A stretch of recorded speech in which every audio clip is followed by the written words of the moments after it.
Jadi hari ini pada tanggal 29 Juni 2024 kami mau ke Loksmawe. Yaitu kami mau ke makam-makam sejarahnya. Dan ikuti terus perjalanan kami. Dan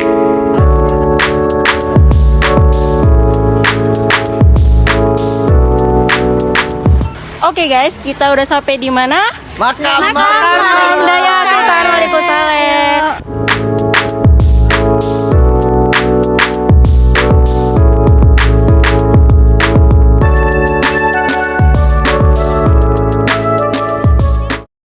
Samudra Pasai adalah kerajaan Islam pertama di Indonesia yang terletak di pesisir utara Sumatera yang berdiri pada abad ke-13.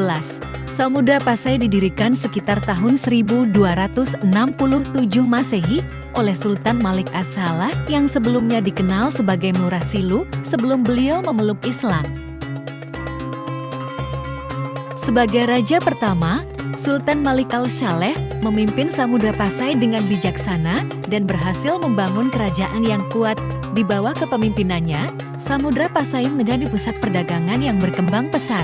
Samudra Pasai memiliki hubungan dagang yang erat dengan berbagai kerajaan dan negara lain, termasuk Majapahit, Cina, dan Kesultanan Malaka.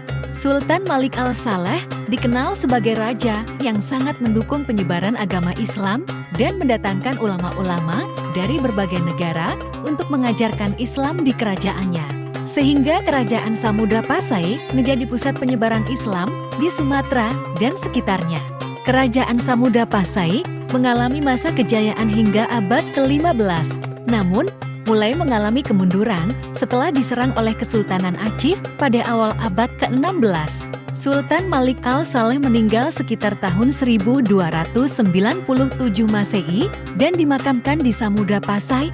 Makamnya masih dapat ditemukan di wilayah Aceh, tepatnya di Loksmawe.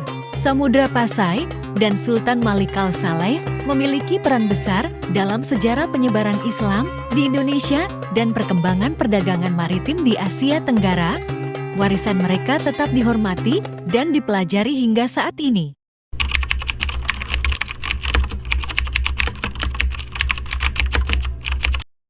Halo guys, jadi kita sekarang udah berada di Museum Islami Samudra Pasai. Jadi ntar lagi kita akan masuk ke dalam, lihat apa-apa aja isinya ya guys.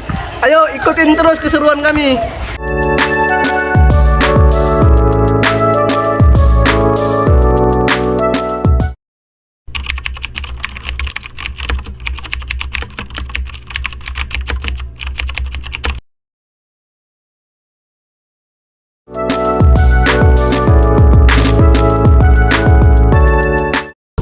Sekarang kita udah ada di makam Sultan Nahrisyah, guys. Ayo ikuti perjalanan kami masuk ke dalam. Stay tune ya.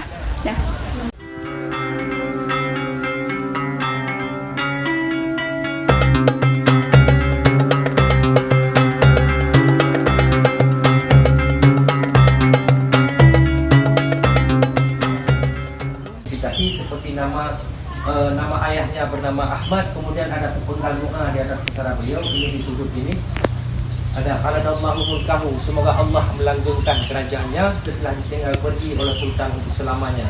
Setelah beliau mangkat syahid, langsung ini pilihan ahli fiqh jatuh kepada ini di makam seorang perempuan. Tahu siapa namanya? Ini sangat terkenal ya. Nahrasyah Rabaksya Khadiu, itu penguasa berhati pemurah. Atas restu dan pilihan ahli fiqh, beliau diangkat menjadi penguasa terkuat untuk Asia Tenggara, di mana makam beliau berbahan marmer yang sangat luar biasa, sangat istimewa, bahkan terindah nomor 1 di Asia Tenggara. Di makam paling indah di Asia Tenggara, di mana makam beliau berbahan marmer, dan di nisan beliau kita tahu tentang bagaimana sifat beliau berkuasa. Di mana itu Rabaksya Khadiu sangat jelas menandakan tentang seorang penguasa berhati pemurah hadir dalam sejarah dunia Islam di Sumatera.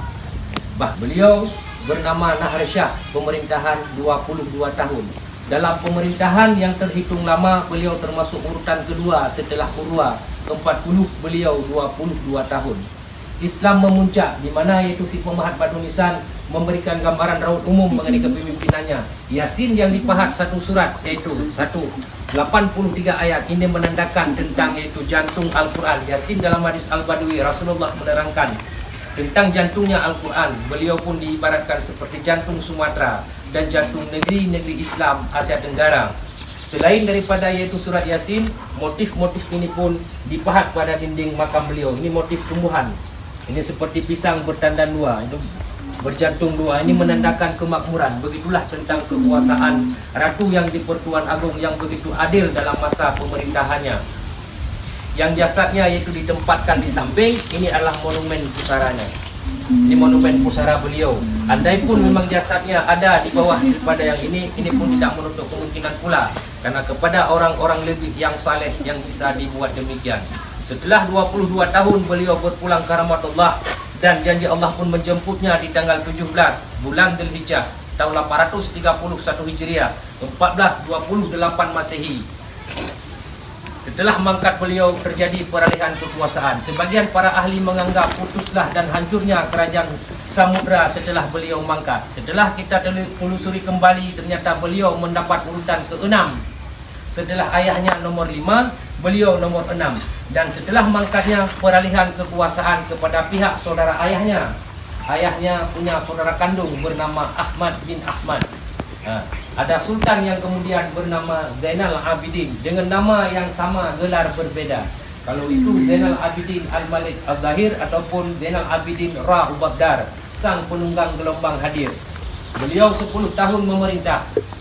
Kemudian setelah mangkatnya di tanggal 21 bulan Syawal, hari Jumat 841 Hijriah, diteruskan oleh anak dan cucu-cucu keturunannya sampai dengan berakhir di awal abad ke-10, yaitu dengan nama yang sama, Zainal Abidin bin Mahmud. Beliau menutup mata di tanggal 18 bulan Muharram tahun 923 Hijriah 1517 Masehi